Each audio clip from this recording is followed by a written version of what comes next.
ఇంటిని సమర్పిస్తున్న వారు తెలంగాణలో అతి తక్కువ ధరలలో మీరు కలలు కన్న ఇంటిని నిర్మిస్తున్న ఏకైక సంస్థ సన్షైన్ ఇన్ఫ్రా 9069069333.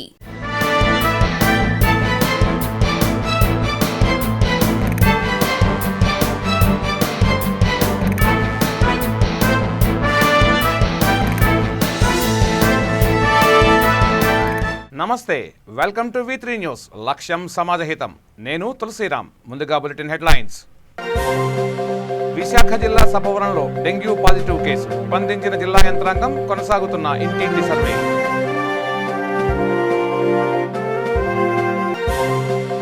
ఉద్యోగాలు ఇప్పిస్తానంటూ లక్షల్లో డబ్బులు వసూలు చేసిన మహిళ, దేహశుద్ధి చేసిన భద్రాద్రి కొత్తగూడెం జిల్లా పాల్వంచవాసి.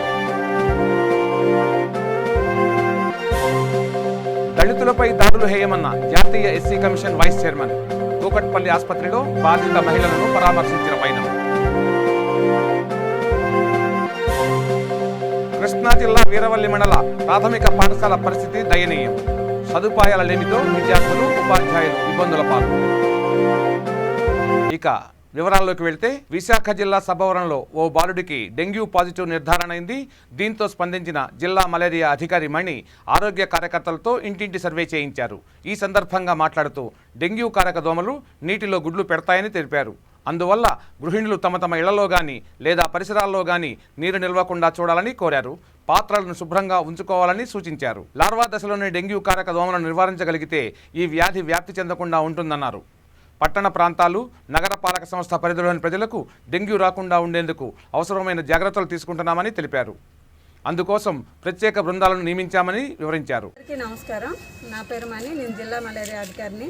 ఈరోజు ఇక్కడ సభవరం పిఎస్సి పరిధిలో ఒక డెంగ్యూ కేసు అనేది నమోదైంది.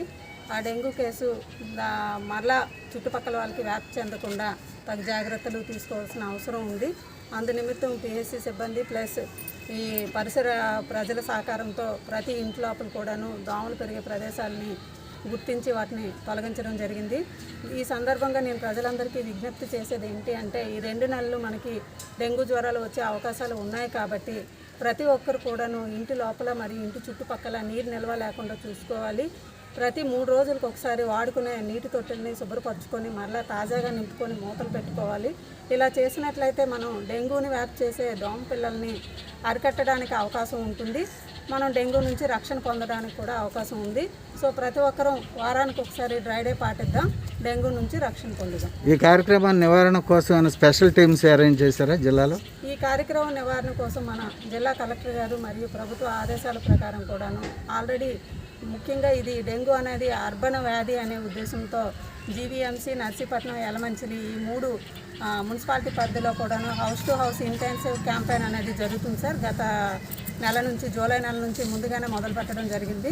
ఇక్కడ రూరల్ ఏరియాలో కూడా కేసులు వస్తున్నాయి కాబట్టి ప్రతి ప్రాథమిక ఆరోగ్య కేంద్ర సిబ్బందితోని, ఆశాలతో కలిపి house to house intensive campaign, ముఖ్యంగా లార్వా డెంగ్యూని కంట్రోల్ చేయాలంటే లార్వా పెరిగే ప్రదేశాలని నిర్మూలించాలి. దానికి గాను కలెక్టర్ గారి ఆదేశాల ప్రకారము ప్రతి ప్రాథమిక ఆరోగ్య కేంద్ర పరిధిలోని సిబ్బంది సహాయంతో హౌస్ టు హౌస్ని విజిట్ చేసి లార్వా పెరిగే ప్రదేశాలని తొలగించే కార్యక్రమం అనేది మొదలు పెట్టడం జరిగింది సార్. అది కంటిన్యూ అవుతుంది. ప్రికాషన్స్ ఏం తీసుకుంటున్నారు? ఫాగింగ్ లాంటివి? ఫాగింగ్ కంటే మెయిన్ ఏంటంటే మనకి డెంగ్యూ కంట్రోల్ చేయాలంటే first of all source reduction చేయాలి. ఆ సోర్స్ రిడక్షన్ మీద కాన్సన్ట్రేషన్ జరుగుతుంది. దాంట్లో పార్ట్గానే ఈ house to house dengue intensive campaign అనేది జరుగుతుంది. ఇంటి లోపల పెరిగే ప్రదేశాలను తొలగించడం పబ్లిక్లో. ఇప్పుడు ఇందులో ఉన్నాయమ్మా, ఇన్ని దోమ పిల్లలు ఉన్నాయి. దీన్ని మీరు ఎలా చంపుతారు? రాకుండా ముందు జాగ్రత్త తీసుకుంటాం. ఇప్పుడు మీరు ఉన్నారు, మీరు వారం రోజులు ఊరు వెళ్ళిపోయారు, మీ ఇంట్లో వచ్చాయి, మరి ఇప్పుడు ఎలా వీటిని మళ్ళీ వచ్చిన వెంటనే క్లీన్ చేసుకుంటే కొంచెం బాగుంటుంది కదండి. చేప పిల్లల్లాగేనమ్మా, నీటిలో ఉన్నంత వరకే బతుకుతాయి. ఇవి కింద ఉంపేశారు అనుకోండి, గాలి రాక చచ్చిపోతాయి. అదే కానీ దోమ బయటకు వచ్చింది అనుకోండి, మనల్ని కుట్టి మనల్ని చంపేస్తుంది. బయటకు ఒక్కసారి కానీ దోమ ఎగిరిపోయి బయటకు వస్తే దాన్ని చంపడం చాలా కష్టం, పెద్ద దోమ అయిపోయింది. అదే నీటిలో ఉన్నప్పుడు అనుకోండి 100 దోమలు మీరు ఒకేసారి చంపేయచ్చు. పెద్దదైంది అనుకోండి, అది మనల్ని కుట్టి మనల్ని చంపుతుంది. కాబట్టి మీ అందరికీ నేను రిక్వెస్ట్ చేసేది ఏంటి అంటే, ఇది ముఖ్యంగా డెంగ్యూ దోమ అనేది మంచి నీటి లోపల పెరుగుతుందమ్మా. అది కూడా ఇంటి లోపల, ఇంటి చుట్టుపక్కల పెరుగుతుంది. మురికి నీటిలో కానీ కాలువల్లో కానీ ఈ డెంగ్యూ దోమ పిల్లలు పెరగవు. కాబట్టి ప్రతి ఒక్కరు కూడా 3 రోజులకు ఒకసారి ఖచ్చితంగా మీ ఇంట్లో ఉన్న కుండీలు కానీ డ్రమ్ములు కానీ, అంటే వాటర్ ప్రాబ్లం అయితే మనం దాచుకుంటాం, ఆ నీళ్ళు అనేది 3 రోజులకు ఒకసారి మార్చేసి లోపల చీపురు పెట్టి స్క్రాప్ చేయాలి, స్క్రబ్లా చేయాలి. ఎందుకంటే దీని గుడ్లు ఆ కుండీలకు అదికించేసి నీళ్ళు లేకుండా దీని గుడ్లు 1 సంవత్సరం పాటు ఉండగలవు. ఈ సంవత్సరంలో ఎప్పుడు నీళ్ళు తగిలినా మళ్ళీ ఇలా దోమపిల్లలు అయిపోతుంది. అందుకని మీరు స్క్రబ్ చేయాలి. మనం గిన్నెలు తోముతాం చూసారా, అలా లోపల కుండీలని ప్లాస్టిక్ డబ్బుల్ని తోమేసుకొని ఒకరోజు వీలైతే ఎండలో ఆరబెట్టుకొని మరలా నీళ్ళు పట్టుకొని ఇవన్నీ పాటలు పడలేమంటే ఒకటే సింపుల్, మనం వాడకపోయిన చీర కానీ చున్నీ కానీ ఉంటుంది కదా, ఆ డ్రమ్ము చుట్టూ వేసేసి ఒక మూత పెట్టాడు అంతే. బయట నుంచి దోమ లోపలికి వెళ్ళదు, గుడ్డు పెట్టదు. మీరు కొన్ని సంవత్సరాలు ఉంచుకున్నా మీకు దోమ పిల్లలు రావు. 29 చలానాలను మార్ఫింగ్ చేయడం ద్వారా 4 లక్షలకు పైగా మొత్తాన్ని డాక్యుమెంట్ రైటర్ లక్కోజ్ జగదీష్ స్వాహా చేశాడని నర్సీపట్నం ఇన్ఛార్జ్ రిజిస్ట్రార్ శ్రీకాంత్ చెప్పారు. అతని వద్ద నుంచి 5 లక్షల రూపాయల మేర రికవరీ చేశామని అన్నారు. CFMS ద్వారా చలానా మొత్తాలను చెల్లించడానికి 2018లో ప్రభుత్వం అవకాశం ఇచ్చిందని, దీనిని ఆసరాగా చేసుకుని జగదీష్ తప్పుడు పనులకు పాల్పడ్డాడని ఆరోపించారు. జిల్లా రిజిస్ట్రేషన్ అధికారి శ్రీనివాసరావు ఆధ్వర్యంలో నిర్వహించిన తనిఖీలతో ఈ వ్యవహారం వెలుగులోకి వచ్చిందన్నారు.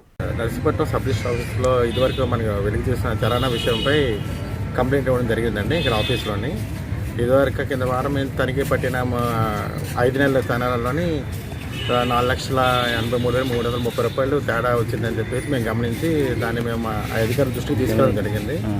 తీసుకెళ్ళగా దస్తూరు వెరిఫై చేయగా వెరిఫికేషన్లోని సదరు వ్యక్తి లక్కోజ్ జగదీష్ అనే DTP ఆపరేటర్ ఈ దస్తావేజులు తయారు చేసినట్టు మాకు తెలిసి అతను పిలిచి సదరు ఎంక్వైరీ చేయగా ఇవన్నీ ఆడిట్ చేశారని చెప్పి సదరు మా ముందు చెప్పడం జరిగిన వల్ల సదరు అమౌంట్ రికవరీపై మేము పోలీసులకు ఫిర్యాదు చేయడం జరిగినది.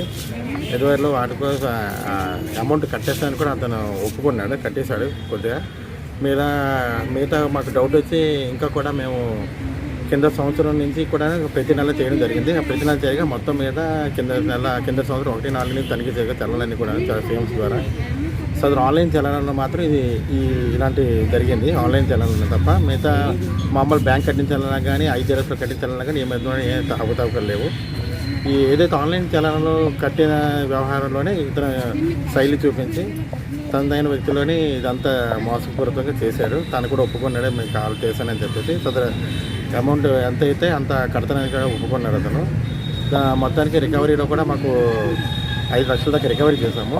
మిగతా 3 లక్షలు ఈరోజు సాయంత్రం లోపు కడతానని చెప్పేసి అతను చెప్పడం జరిగింది. అది కూడా కొద్దిగా కడుతున్న బ్యాంక్కి వెళ్ళి సాయంత్రంలోగా మాకు తెలుసు ఆ అమౌంట్ కూడా మొత్తం రికవరీ అయిపోయింది. దీనిపై మన శుక్రవారం మేము FIR ఫైల్ చేయడం జరిగింది అతనిపై. ఎందుకంటే ఇది మార్చుకోవడం అతనే ఒప్పుకున్నాడని చెప్పేసి మార్చుకోవడం జరిగిందని చెప్పి మేము కూడా FIR ఫైల్ చేస్తాము. ఇక్కడ కంప్లీట్గా CI గారు మంచి ఇక్కడ FIR ఫైల్ చేశారు. FIR ఫైల్ చేసి దాని మీద ఎంక్వైరీ చేస్తామని చెప్పారు. సో దానికోసం చెప్పేసి మిగతా ఏమైనా కావాలని చెప్పి వాళ్ళు అడగడం జరిగింది. దానికి ఇన్ఫర్మేషన్ ఇవ్వడం జరిగింది. మిగతాది కూడాను చేసేసి ఎంతవరకు అవుతుంది అంతవరకు చూసేసి ఇవ్వమని జరిగింది చెప్పారు. మేము 1/4/2020 నుంచి ఇంత చేయగా దగ్గర 7,98,945 రూపాయలు బయటపడింది ఆయన చేసింది. అందులో దగ్గర 5 లక్షల దగ్గర మేము రికవరీ చేస్తాము. ఇంకా 3 లక్షల మీద రికవరీ చేయాలి. అది కూడా సాయంత్రం అయిపోగానే మొత్తం మళ్ళీ డేటా ఇన్ఫర్మేషన్ అంతా వీళ్ళకి సబ్మిట్ చేయడం జరుగుతుందండి. తదుపరి చర్యలు వాళ్ళు తీసుకుంటారని చెప్పి మాకు చెప్పడం జరిగింది. స్వాతంత్ర్యం వచ్చి ఏళ్లు గడిచిపోయినా దళితులపై దాడులు హేయమంటూ జాతీయ SC commission vice chairman Arun Haldar ఆవేదన వ్యక్తం చేశారు. ప్రజాప్రతినిధి పదవిలో ఉన్న వ్యక్తి ఇటువంటి పనులకు పాల్పడడం హేయమన్నారు. ఇది ఆయన దురహంకారానికి నిదర్శనమన్నారు. మల్కాజ్గిరి ఎమ్మెల్యే మైనంపల్లి హనుమంతరావు అనుచరుల దాడిలో గాయపడి కూకట్పల్లి రామ్దేవ్ ఆసుపత్రిలో చికిత్స పొందుతున్న మహిళలను పరామర్శించారు. దాడి వివరాలను అడిగి తెలుసుకున్నారు. ఈ జఘన్య घटना का जब कमीशन में नज़र में आया है और इधर का संगठन का तरफ से अनुसूचित जाति वर्ग के समाज के लोग जब कल जाके मिला कमीशन में और इस घटना सुना है हम लोग, तो तुरंत हम लोग इस घटना कार्रवाई करने के लिए, एक घटना का सरजमीन देखने के लिए माननीय चेयरमैन साहब का निर्देश में मैं इधर आया है। अभी पीड़ित अनुसूचित जाति वर्गों का महिलाओं के साथ हम लोग मिला है और उनसे जो बात मैंने सुना है बहुत शर्मात्मक घटना है। मैं सोच नहीं पा रहा है कि आज का 21वीं शताब्दी में भी इस तरीके का घटना घट सकता है। ये समाज की पीड़ित समाज के लोगों के साथ जिसके ऊपर जिम्मेदारी है इसको रक्षा करने का, वही लोग इस बुरी तरफ से इस लोगों को बेइज्जती किया, मोलेस्टेशन किया, उनको पिटाया और उसके बाद जब पुलिस का द्वारस्थ हुआ है, पुलिस ने कोई एफआईआर नहीं लिया, कोई एफआईआर नहीं किया। ये बहुत शर्म की बात है। मैं सोच नहीं पाया, कुछ दिन पहले मैंने तेलंगाना में आया है, प्रशासन के साथ बहुत अच्छा तरह कमीशन से बात किया है। मैंने भी सोच नहीं सका कि इस प्रशासन इस टाइप से व्यवहार कर सकता है। अभी मैं जाऊंगा, प्रशासन का अधिकारी का डीजीपी सबको बुलाया, इस विषय पर हम चर्चा करेंगे और क्या क्या एक्शन लेना अभी बाकी है। सारे एक्शन लेने के लिए कमीशन की तरफ से हम लोग व्यवस्था करेंगे और उसके बाद मैं इधर से निकलेंगे। మూవీ ఆర్టిస్ట్ అసోసియేషన్ ఎన్నికలలో ప్రకాష్ రాజ్ విజయం సాధించాలని జూనియర్ ఆర్టిస్ట్ రంజిత్ కుమార్ ప్రబలంగా ఆకాంక్షిస్తున్నారు. ఇందులో భాగంగా ఆయన సినీ పాదయాత్ర నిర్వహిస్తున్నారు. రాజమహేంద్రవరం రూరల్ కొంతమూరు నుంచి ఈ యాత్ర మొదలైంది. ఇది హైదరాబాద్ వరకు కొనసాగుతుంది. సుమారు 485 కిలోమీటర్ల మేర సాగే ఈ పాదయాత్రను పెందుర్తి ఫౌండేషన్ అధినేత పెందుర్తి సునీల్ కొంతమూరు గ్రామంలో జెండా ఊపి ప్రారంభించారు. ఈ సందర్భంగా ఆయన మాట్లాడుతూ ప్రకాష్ రాజ్ నిరంతరం సేవా కార్యక్రమాలు చేస్తుంటారని తెలిపారు. అలాంటి వ్యక్తిపై నాన్ లోకల్ ముద్ర వేయడం ద్వారా ఓడించాలని కుట్ర పన్నారని ఆరోపించారు. సినీ నటులకు లోకల్ నాన్ లోకల్ అంటూ ప్రాంతీయ భేదాలు ఉండవన్నారు. తెలుగు ఫిల్మ్ ఇండస్ట్రీ మా మూవీ ఆర్టిస్ట్ అసోసియేషన్ దీనికి గత కొన్ని వారాలుగా చాలామంది పోటీ చేస్తున్నారు. నటీనటులు ప్రకాష్ రాజ్ గారు అవ్వచ్చు, నరేష్ గారు అవ్వచ్చు, హేమ గారు, మంచు మనోజ్ గారు. కానీ నేను ప్రకాష్ రాజ్ గారికి చాలా పెద్ద అభిమాని. కాకపోతే గత కొన్ని 2 వారాలుగా లోకల్ నాన్ లోకల్ అనే విమర్శలు ప్రకాష్ రాజ్ గారికి వచ్చింది. అది నిజానికి నేను చాలా బాధపడ్డాను. ఆయనకు నిజంగా ఆయన నటనకే కాకుండా ఆయన వ్యక్తిగతంగా ఆయన చేసిన సాయాలకు కానీ, మహబూబ్ నగర్ జిల్లా గోపాలపురం అనే ఊరిని ఆయన దత్తత తీసుకోవడం కానీ ఇవన్నీ కూడా నన్ను చాలా మోటివేట్ చేసినాయి. కాకపోతే లోకల్ నాన్ లోకల్ నటించడానికి లేని లోకల్ పోటీ చేయడానికి ఎక్కడ వచ్చిందో నాకు అర్థం కాలేదు. ఆ విమర్శతో నాకు బాధ కలిగి పాదయాత్ర అనేది నేను మొదలుపెట్టాను. ఆయన గెలవాలని కోరుకుంటూ ఎన్ని అమంతరాలు వచ్చినా ఈ పాదయాత్ర మాత్రం ఆపకుండా ఆయన గెలవాలని కోరుకుంటూ ఈ పాదయాత్ర కొనసాగిస్తారు. ఈ పాదయాత్ర రాజమండ్రి నుండి హైదరాబాద్కు ఈ పాదయాత్ర చేయాలని నిర్ణయించుకున్నాను. 485 కిలోమీటర్లు. ఎప్పుడు మీ పేరు చెప్పండి. రంజిత్ కుమార్ పల్లి. ఎప్పుడు చేస్తారు హైదరాబాద్? ఇప్పటి నుంచి మొదలు పెడతాం. ఎప్పటి వరకు? 4 రోజులు. భద్రాద్రి కొత్తగూడెం జిల్లా పాల్వంచకు చెందిన మేఘన అనేక మందిని మోసగించింది. ఉద్యోగాలు ఇప్పిస్తానంటూ నమ్మబలికి అశ్వారావుపేటకు చెందిన కేశవులతో పాటు 91 మంది వద్ద 1,90,00,000 రూపాయలు వసూలు చేసింది. అయితే సొమ్ము చెల్లించిన వారిలో ఎవరికీ ఉద్యోగం రాలేదు. దీంతో మోసపోయినట్లు గ్రహించిన బాధితులు గత నెల 26న పోలీసులకు ఫిర్యాదు చేశారు. ఈ నేపథ్యంలో మేఘన తన భర్త రాంబాబుతో కలిసి పారిపోయింది. దీంతో గ్రామస్తులు వారి రాకపోకలపై దృష్టి సారించారు. తిరిగి ఈ నెల 17న ఆ దంపతులు రావడాన్ని గమనించిన బాధితులు దేహశుద్ధి చేశారు. కేశవులండి, అశ్వరావుపేట. కోర్టులో ఉద్యోగాలు ఇప్పిస్తానని పాలవంచలో ఉన్న మేఘనా గారు మా ఇంటికి ఒకసారి వచ్చింది. తర్వాత ఆ ఇంటి దగ్గరికి వెళ్ళి మా ఇద్దరు కొడుకులకి కోడలకి డబ్బులు మొత్తం మీద 19 లక్షలు కట్టాం. మేమే కాకుండా మా స్నేహితులు, బంధువులు అలాంటి వాళ్ళు కూడా పాలవంచపై కట్టారు, అశ్వరావుపేటలో వచ్చి కూడా కట్టారు. కానీ ఈ రిజల్ట్స్ వచ్చేసరికి రిజల్ట్ రాకపోయేసరికి డబ్బులు ఇస్తానని వాయిదాలు పెడుతూ ఇబ్బంది పెట్టి ఇంటికి వెళ్తే కోర్టు నోటీసులు ఇవ్వటం, ఆ తర్వాత ఎస్కేప్ అవ్వటం. దానివల్ల నాకు ఇబ్బంది వచ్చేసి నా మిస్యూజ్ అనేది నా వల్లే జరిగిందని గతంలో కూడా అశ్వరావుపేటలో నన్ను పేపర్లో 3 రోజులు నా కుటుంబం మీద రాయటం. 8వ తారీఖు నాడు, జూలై 8వ తారీఖు నాడు టీవీ ఛానల్స్తో కూడా నా మీద చూపించారు. నన్ను ఒత్తిడి చేస్తూ కూడా ఒక రకంగా ఇబ్బంది పెట్టారు. తట్టుకోలేకపోతాను. నేను హార్ట్ పేషెంట్ని. దయచేసి ఇది అందరూ గమనించాలా. నేను కావాలని నాకు తెలిసిన వాళ్ళకి చెప్పింది చేసింది కాదు. ఇది అందరి ఇష్ట ప్రకారంగానే కట్టుకున్నారు. ఇవాళ బద్దెను నా మీదనే చూపించి గతంలో ఇలా చేయించారు. కావున నాకు న్యాయంగా బద్ధకంగా ఉండాలని చూసుకుంటాను సార్.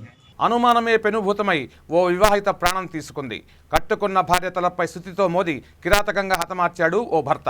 తదనంతరం పోలీసులకు లొంగిపోయాడు. సంగారెడ్డి జిల్లా పటాన్చెరు మండలం చిట్కుల్ గ్రామ పరిధిలోని వడ్డెర కాలనీలో ఈ దారుణం చోటు చేసుకుంది. గ్రామానికి చెందిన మెగావేలుకు రాజేశ్వరితో 3 ఏళ్ల క్రితం వివాహం జరిగింది. వీరికి ఓ కొడుకు కూడా ఉన్నాడు. కొంతకాలం క్రితం నుంచి అనుమానం పెంచుకున్న మెగావేలు తరచూ భార్యతో గొడవ పడుతుండేవాడు.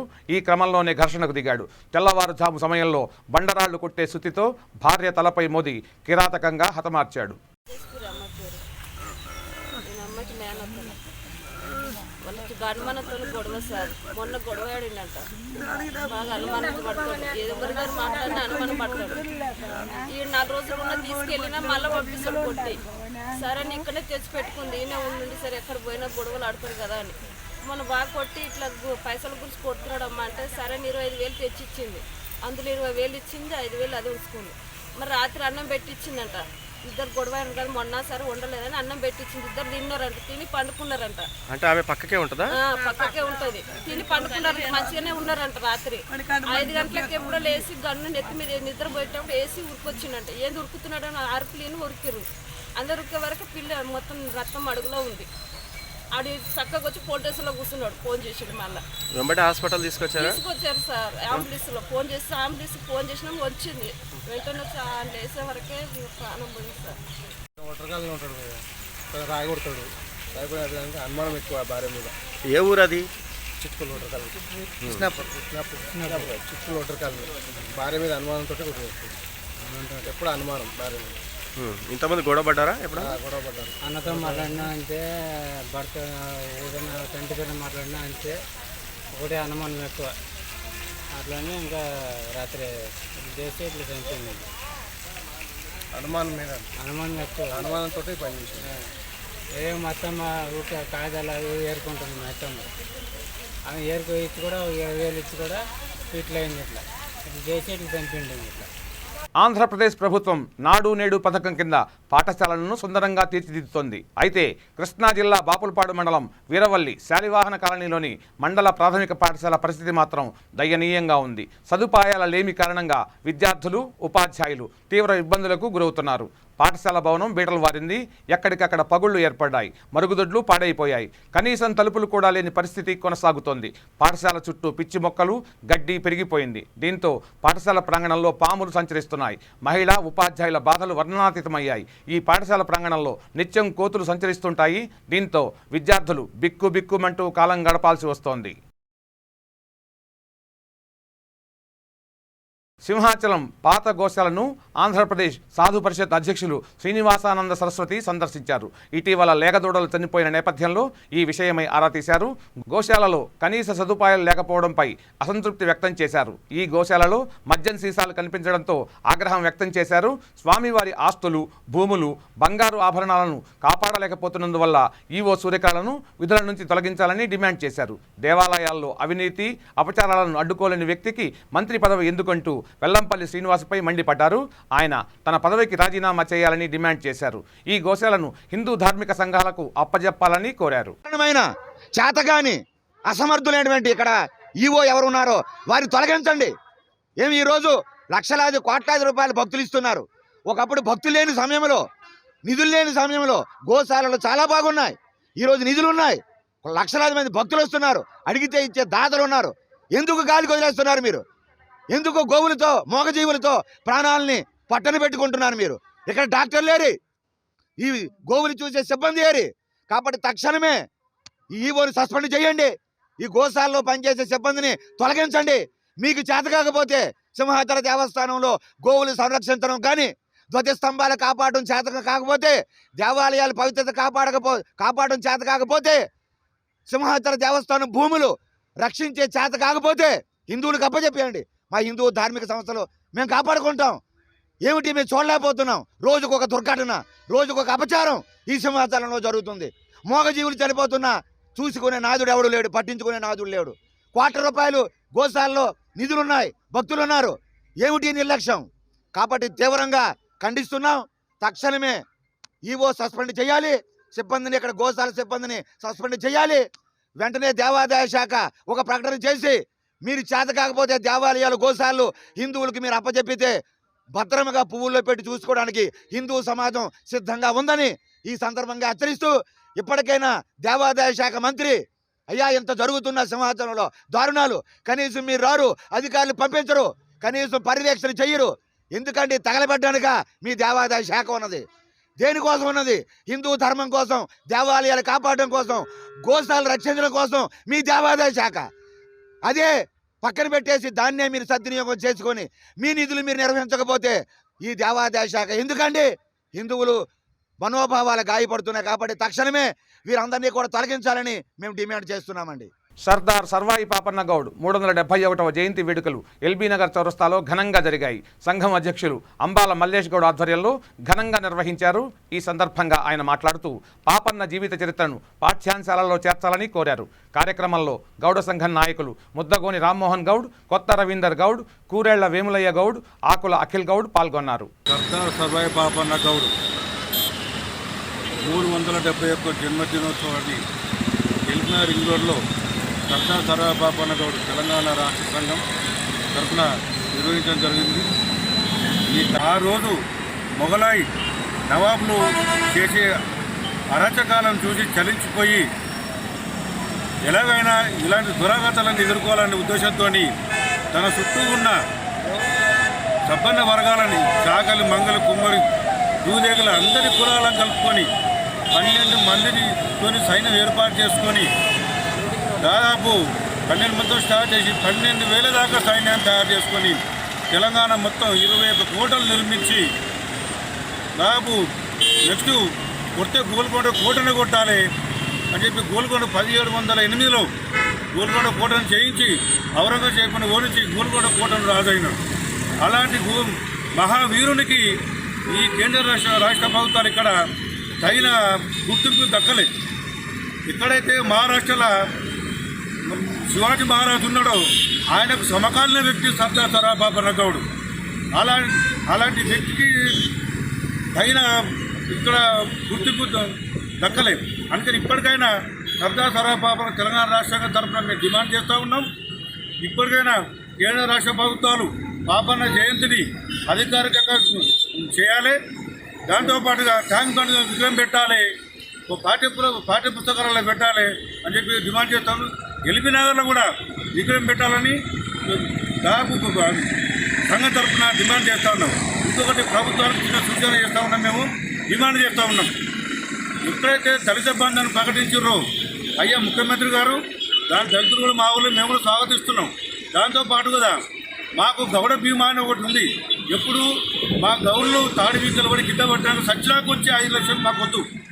బతుకున్నగానే దళిత బంధు ఎట్లా చేసారో గౌడ బంధు కూడా ప్రవేశపెట్టి మాకు ఇంటింటికి 10 లక్షలు ఇవ్వాలి. ఫ్రీడమ్ మ్యారథాన్లో హైదరాబాద్లోని బౌరంపేట ప్రాంతానికి చెందిన సాయి నిహార్ సత్తా చాటాడు. 75వ స్వాతంత్ర దినోత్సవాన్ని పురస్కరించుకుని జియాన్ స్పోర్ట్స్ స్విమ్మింగ్ అకాడమీ ఆధ్వర్యంలో నిర్వహించిన ఈత పోటీల్లో రికార్డు సృష్టించాడు. 3 గంటల 36 నిమిషాల్లో 15 కిలోమీటర్ల మేర ఈదాడు. తెలుగు రాష్ట్రాల్లోనే ఈ ఘనత సాధించిన తొలి స్విమ్మర్గా గుర్తింపు తెచ్చుకున్నాడు. 100 మీటర్ల ట్రాక్లో 150 ల్యాపులు ఈదిన సాయి నిహార్ను sports academy of Telangana chairman Venkateswara Reddy అభినందించారు. ఈ నేపథ్యంలో శిక్షకుడు జాన్ సిద్దికి సాయి నిహార్పై ప్రశంసల జల్లు కురిపించారు. This is an amazing feat that Sai Nihar has done for the first time. I think nobody has achieved this. Nobody has tried this before. And we came up with this idea together that he wanted to do 150 into 100 in 120 restart, which is very difficult. It's not an easy task. It is about 15 kilometers continuously swimming at a rate of 1 minute 20 seconds for each 100, and which he achieved on 15th August, and which was a very good and appreciated by many. We have him with us right now, and he will tell his experience as to how he did this feat. నా పేరు సాయి నిహార్, మా daddy పేరు BV Rajesh. నేను 11వ తరగతి చదువుతున్నాను. ఇలాంటి feet చేయడం నాకు మొట్టమొదటిసారి జీవితంలో. అండ్ ఇది చేసినందుకు నాకు చాలా ఆనందంగా ఉంది. ఇంకా నేను ఇప్పటివరకు చాలా నేషనల్ మెడల్స్ సంపాదించాను. తెలంగాణ రాష్ట్రాన్ని రిప్రజెంట్ చేసి నేషనల్ లెవెల్లో మెడల్స్ తెచ్చాను. గోల్డ్, సిల్వర్, బ్రాంజ్ 3 వచ్చినాయి కొన్ని నేషనల్స్లో. ఎస్ఎఫ్ఐ అఫీషియల్గా కండక్ట్ చేసిన నేషనల్స్లో ఒక గోల్డ్ మెడల్, ఒక బ్రాంజ్ మెడల్ వచ్చినాయి. ఇంకా మా స్కూల్ని రిప్రజెంట్ చేసి కొన్ని సిల్వర్ ఇంకా బ్రాంజ్ మెడల్స్ తెచ్చాను. నేను జాన్ సార్ దగ్గర 8 years నుంచి చేస్తున్నాను. అండ్ ఇన్ని ఇయర్స్ మా సార్ దగ్గరే చేసినందుకు నేను ఈ స్థాయి వరకు రాగలిగాను. సో దీనికి నేను ధన్యవాదాలు చెప్పాలదలుచుకుంటున్నాను. ఇంకా మా ఫ్రెండ్స్ కూడా, ఇంకా సార్ దగ్గర ఉండే వేరే సార్స్ కూడా, ఇంకా మా ఫ్రెండ్స్ నన్ను ఇంతగా సపోర్ట్ చేసినందుకు చాలా ధన్యవాదాలు. బులెటిన్ ముగించే ముందు హెడ్లైన్స్ మరోసారి. విశాఖ జిల్లా సభవరంలో డెంగ్యూ పాజిటివ్ కేసు. స్పందించిన జిల్లా యంత్రాంగం, కొనసాగుతున్న ఇంటింటి సర్వే.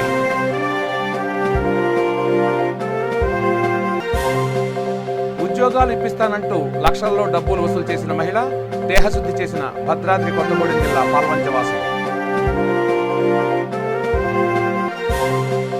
దళితులపై దాడులు హేయమన్న జాతీయ ఎస్సీ కమిషన్ వైస్ చైర్మన్.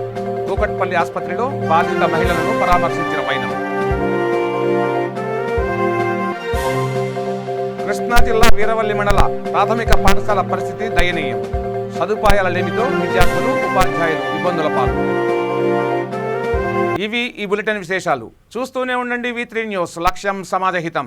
నమస్తే.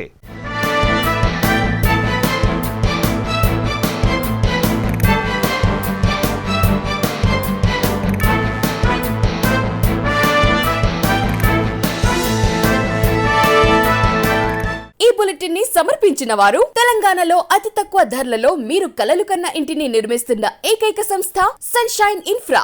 9069069333.